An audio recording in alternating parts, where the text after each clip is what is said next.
YouTube? What's going on? We back at it again. Yes, sir.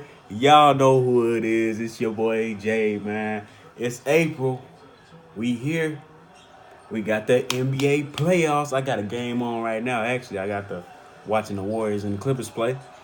But so what we gonna do for the NBA playoffs, since it's not one and done, I'm gonna give you all my predictions for the winner of the series instead of the winner of the game. And I guess every week or so that I feel like I need to make another video that something has to be said regarding one of the teams. Maybe so say somebody gets hurt. So say Steph Curry gets hurt or KD or Ben Simmons, Joel Embiid, anybody like that, any injuries, any drama behind the scenes, if somebody's getting texts a lot or if they're getting ejected, anything that's newsworthy that I feel like I should put in the next video, I would definitely do that for y'all. This way I won't be bombarding y'all with video. So today we're gonna start with the East, my predictions for the East series. And we're actually the way we're going to do it is we're going to go by the order of the games. So today we had the 76ers and Nets. That was the first game. So we'll start with them. This playoff series, I don't expect this series to be close because just the Nets don't have a lot of talent. But let's get into it. So starting off with the Nets, they are the sixth worst in shooting percentage in the league at 44.9%. Fifth in three-pointers attempted, so they take a lot of threes. Seventh worst in free throw percentage is 74.5%. That's big. We talked about that being a key to winning in March Madness. It's definitely a key in the NBA. They're seventh in rebounding at 46.6 boards a game. Fifth worst in turnovers. They turn the ball over more than 15 times a game. They have the fourth least steals in the league coming into the playoffs. They also have the third least blocks and a point differential of just minus 0.1. So they're used to being in close games, obviously. Some key players for them. D'Angelo Russell, this was his first year starting 81 games. So kudos to him. He averaged 21 for the first time in his career that he's eclipsed 20 points per game, 7 assists and 3 rebounds. He shot 43% from the field, 36.9% from three-point range, so not bad. A lot of people are questioning should he get most improved. He's definitely a top candidate for it. Another key player for the Nets is Dinwiddie. He's like their bench scorer. He's their bench guy, their sixth man. 16 points a game, 4 assists, 2 boards. 44% field goal percentage, 33.5% from 3. Joe Harris is their shooter. This man is really peeling it, for real. He's scoring 13 a game, 3 assists, 2 boards. 47%. He's shooting 47% from the three-point line. So he's definitely shooting the peel off the ball. But he's their best shooter on the team, so he's really key for them if they want to score. Jared Allen. Jared Allen is only averaging 6 points, 8 rebounds, 1 block. They don't sound like flashy numbers because he's not really flashy. But he is a serious defensive presence down low. He gets a lot of blocks. This man averaging 1 block a game. He blocked the likes of LeBron, Giannis, Blake Griffin, James Harden, Anthony Davis, Kyrie. This guy, it doesn't matter who you are. He's a block machine. He's going to send your stuff if you come in there with that weak stuff. But so on the other side of that, we got the 76ers, number 3 seed, 4th highest scoring team in the league at 115 points per game, 47% shooting. Second in free throws attempted behind the Clippers. They shot 77% from the free throw line. They're shooting 27.5 free throws a game. So this team gets to the line a lot. Fourth in rebounding, 47.8 boards a game. Fourth in assists with 26.9. Sixth worst in turnovers, nearly 15 a game. So that's something they have to clean up. They play slightly sloppy. Slightly is an understatement, but at times they could just be throwing it to nobody, and they're like, "What are you doing? Why would you make that pass?" Or they'll pass it too soft and it'll go short of the person that it's intended, the intended target. So they got to clean some stuff up. But their key players, of course, Joel Embiid, 27 points a game, 13 rebounds, fourth in points per game, second in rebounds, 80% free throw percentage, all career highs. Great year for Joel Embiid. Very shifty player, big defensive presence. He was 6 in blocks. So he does everything at a high level. He's one of the best players in the league, hands down. Jimmy Butler, they acquired him in trade during the season. He played, I believe, about 50 games for him, 55 games. Scoring 18 points a game, 5 rebounds, 4 assists. He's a lockdown defender, and he can score on his own on offense, on the offensive side of the ball. So he brings a lot to this team. He really does. Ben Simmons, of course, scores nearly 17 points a game, 8 rebounds, 7 assists, which he finished 6 in assists this season. So great passer. He's a great athlete. He plays great defense. Ben Simmons just does not have a shot whatsoever. So if he had a shot, his game would be taken to the next level, but he has no jumper at all. So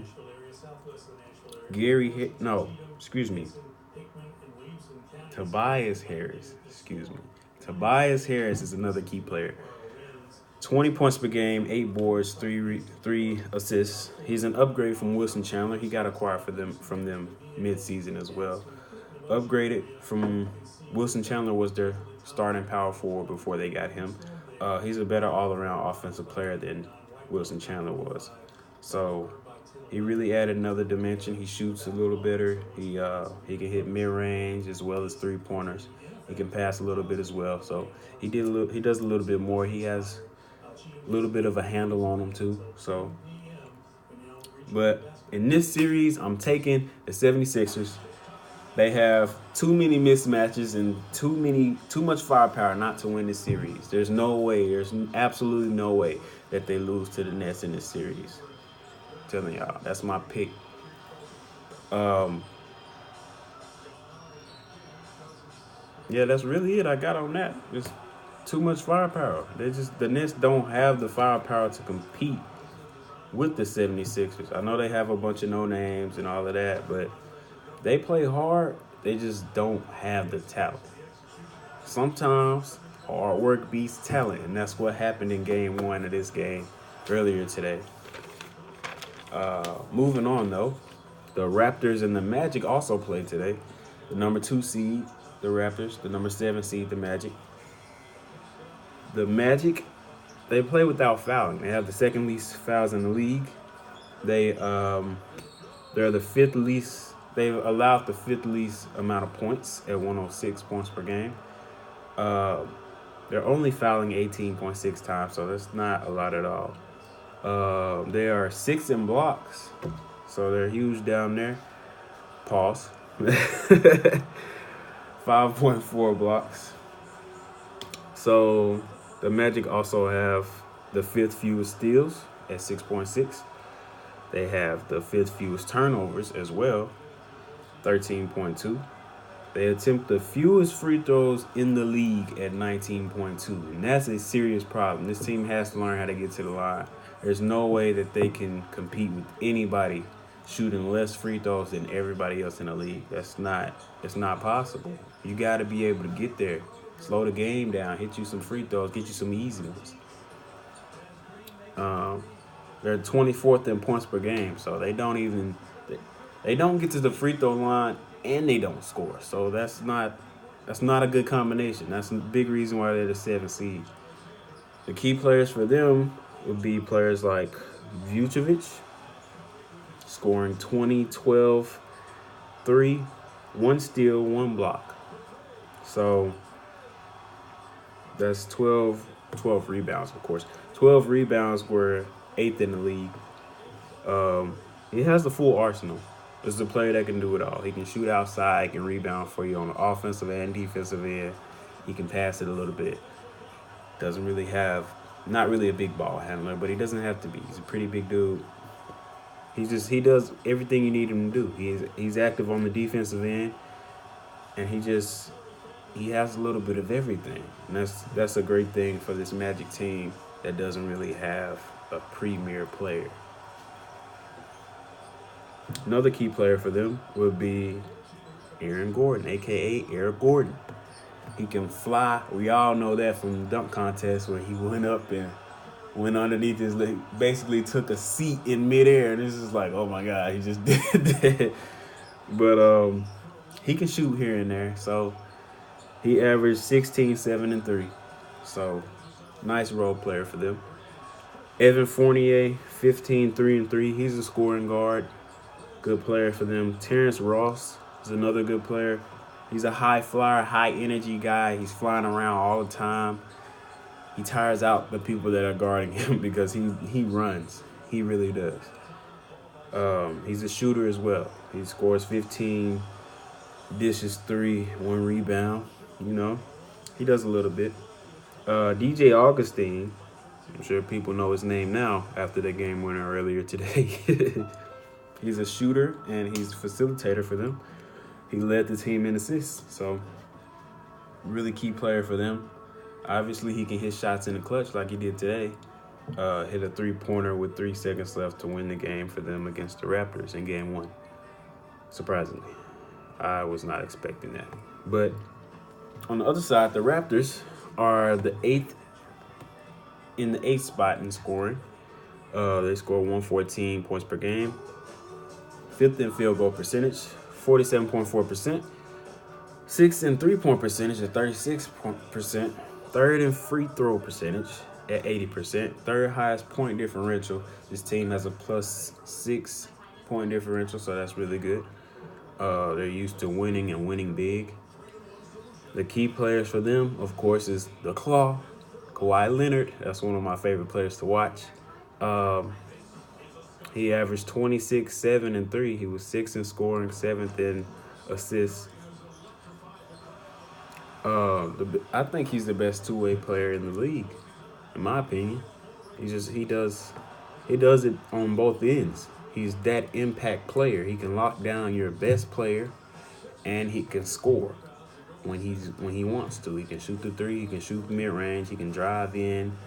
He has floaters, different ways to lay the ball up. He can dunk on you. He really has a full package. That's why I enjoy watching him. But Pascal Siakam, 16, 7, and 3 assists. This is my pick for the most improved player, and I'll tell you why. So last year, Pascal Siakam started 5 games. I believe he played about 80 games, somewhere around there, but he only started 5 of them.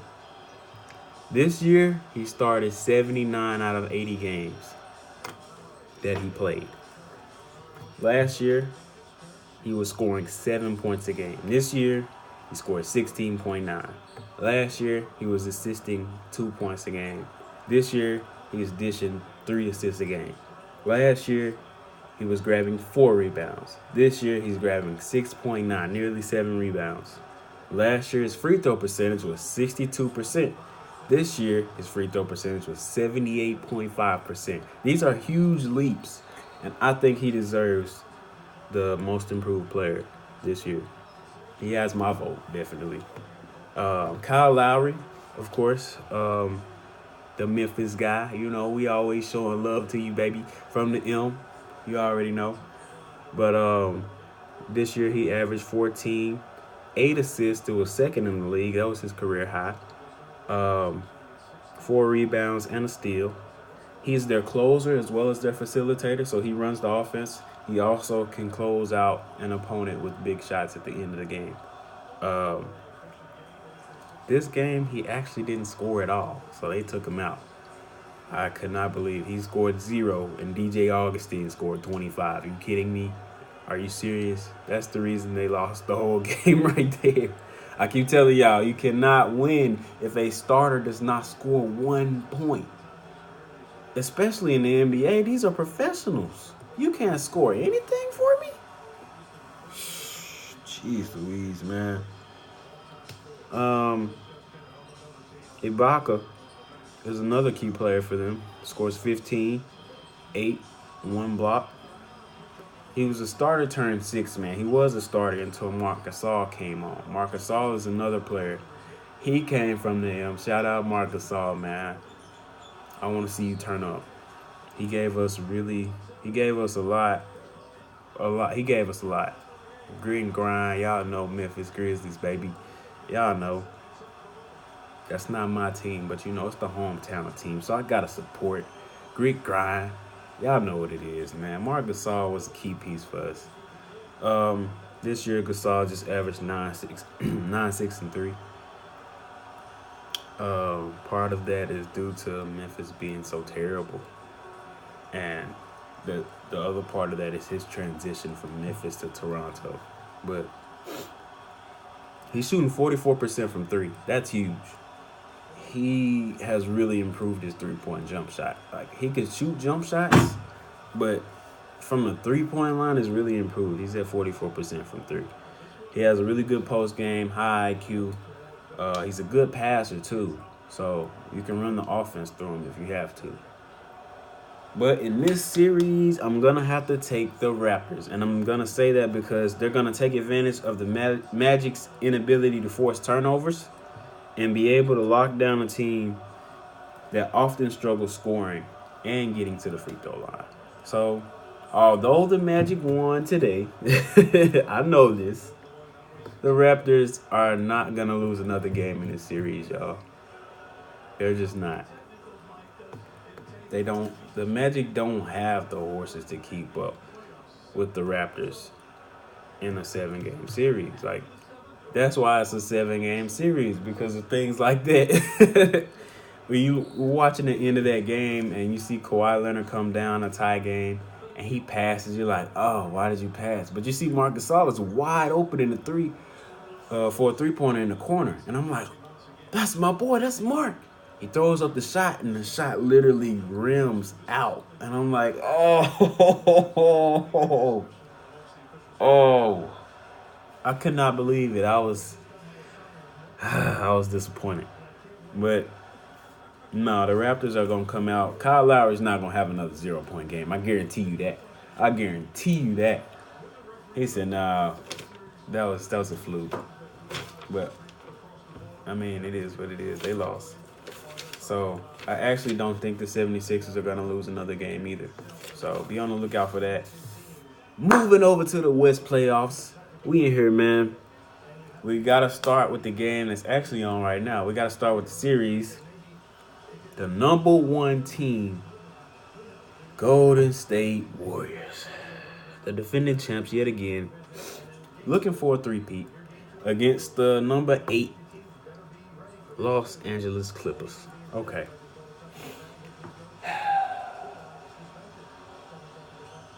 This hurts because I really don't. What's the point of analyzing this? That's how bad this is. What's the point of analyzing this? Let's start with the Clippers then. Clippers have the 3rd most fouls in the league. They often play too aggressively and out of control. Their emotions get the best of them, as it happened again in this game. They're 22nd in blocks with 4.7. They're 23rd in steals. They're 22nd in turnovers. They're turning it over 14.5 times a game. They're 2nd in 3-point percentage, so that's nice. They're 28 in threes attempted, though, so it's kind of like, if you don't take a lot, shouldn't you make a little bit higher percentage? Listen, hey, I don't know. I looked at that for a minute.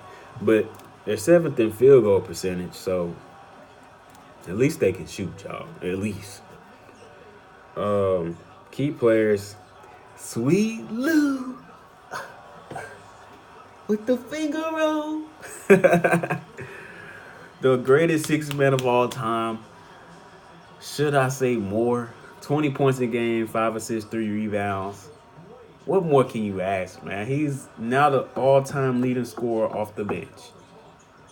Any player in NBA history. So this man is clearly an impact player. Very great, very great. Hall of Famer, easily. But Danilo Gallin.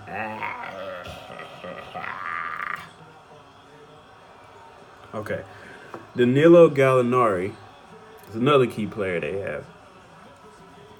19 points a game, 6 rebounds, 2 assists. Shooting 46% from the field. That's a career high for him, so congratulations. 42% from 3, so he's a knockdown shooter. 90% from the free throw line, so he's, everywhere shooting. Everywhere. 3 line, mid-range, free throws. He's the shooter. He's the shooter for the team. Zubac scoring 9, 7 rebounds, leading the team in rebounds since he got traded from the Lakers. Jermichael Green and Montrezl Harrell, they do the dirty work. They're rebounding, hustling for loose balls, things like that. Setting screens, 6.5 rebounds apiece for them. So these guys are kind of like the bodyguards of this team. But let's talk about these Warriors, man. Let's talk about it. Let's talk about these Warriors. So they're the defending champs, looking for a 3-peat. They have the second highest scoring offense this year. Why are we talking about this, man? What's the point? You kidding me? I'm gonna get it done. I'm gonna let y'all know what the facts are. All right, let's. All right.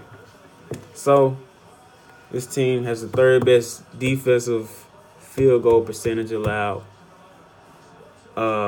Highest field goal percentage shot from the field, 49%.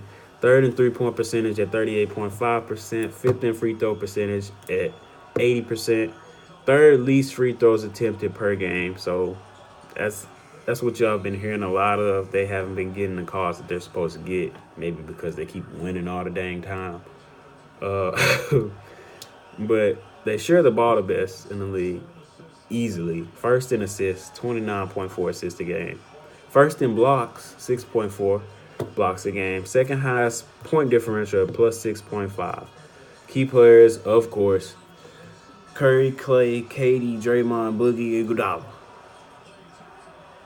Do I have to say anymore? If I listed 6 players for any other team, like, come on, bro. Curry, 27, 5.2 and a steal.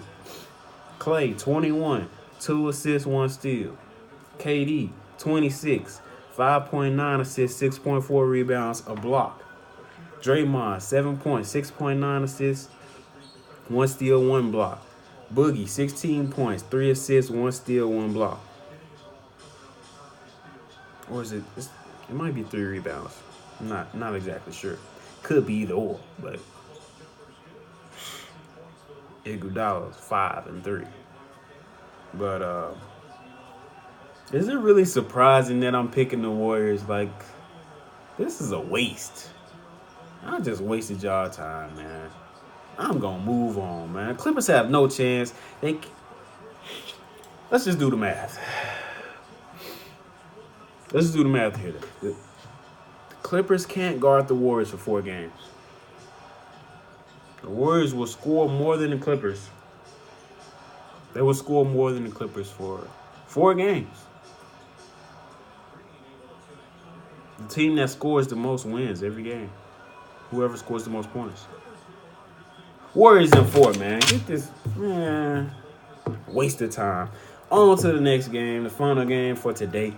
The number 2 Nuggets versus the number 7 Spurs. Let's get into it. Let's start off with the Spurs. Spurs are second in field goal percentage. They are the 26th team in threes made. Actually, we're going to do some more math for you. 26 in threes made plus last in threes attempted equals highest 3-point percentage in the league. How? How? I don't know, man. I don't know. 24th in free throws attempted. Fewest turnovers in the league at 12, so they take care of the ball. This is Greg Popovich's team, man. They're going to take care of the ball every year. Fewest in steals per game, so they're not aggressive enough on defense, or they just don't have the talent to get the steals. They don't really have guards that are great. So, fewest fouls per game. This team plays clean ball. They just don't win a lot of games because they don't have the talent. But key players for them, LaMarcus Aldridge, we all know that name. 21 points a game for him this year, 9 rebounds, 2 assists, 1 block. His career high in field goal percentage, 51.9%. He tied career high. DeMar DeRozan, 21 points a game, 6 assists, 6 rebounds, 1 steal, 48% from the field. So he shot really good this year. He just didn't shoot threes because he can't shoot threes. He's terrible at threes. I'm just going to say that. He's terrible at threes. He's like 22%, something like that. It's crazy. Rudy Gay. Another former Memphis guy. Just let everybody go. Rudy Gay, 13 points a game, 6 assists. No, 6 boards, 2 assists. 40% from the 3 line. So shooting the ball well, 50% from the field. Another player that used to be a Memphis player. I think the Warriors just won. David Bertans, only 8 points a game, only 3 boards, only 1 assist. But he is their shooter. He's their best shooter. 3-point percentage is 42.9%. He's their best shooter. But out of all of those names, I didn't name anybody that's going to be able to put these Nuggets away. The Nuggets have the 6th least points allowed in the league at 106 point. I cannot talk today. They've allowed the 6th least amount of points in the league at 106 points per game. They have the 8th highest point differential in the league at plus. Oh my God, Jesus! Can I talk? Can I talk? All right, we're gonna try this again, y'all. I'm sorry. I apologize. The Nuggets have allowed the 6th least points per game at 106. They have the 8th highest point differential in the league at +4. They are 24th in blocks, so they don't get a lot of blocks. They are 2nd in assists. They give the ball. They share the ball around. They share the ball. 27.4 assists per game. 8th in rebounding at 46.4.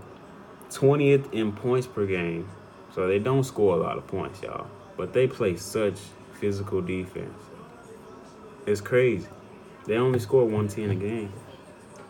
But the key players for the Nuggets is, of course, the Joker, Nikola Jokic.